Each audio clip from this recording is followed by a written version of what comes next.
ஒரு காட்டில் அழகான முயல். அவள் பெயர் சித்தி. அவள் எப்போதும் வேடிக்கையாய் பேசுவாள். மற்ற விலங்குகளை எப்போதும் சிரிக்க வைக்கும். ஆனால் சில சமயம் அவளோடு இருக்கும்போது மற்ற விலங்குகள் வலிக்க சிரிக்க வேண்டிய நிலைக்கும் வந்துவிடுவார்கள். ஒரு நாள் பூங்காவில் ஒரு புதிய யானை வந்தது. பெரியதும் அமைதியானதும்.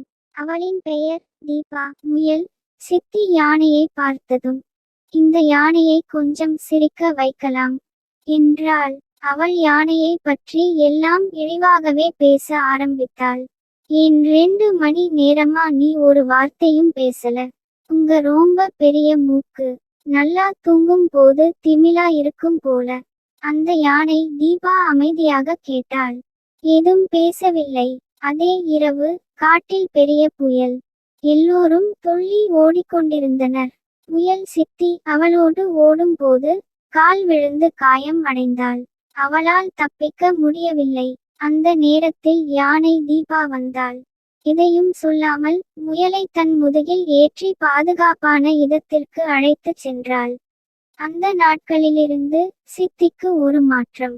அவள் எல்லாரையும் சிரிக்க வைப்பதைத் தவிர யாரிடமும் கீழ்ப்படிவதில்லை.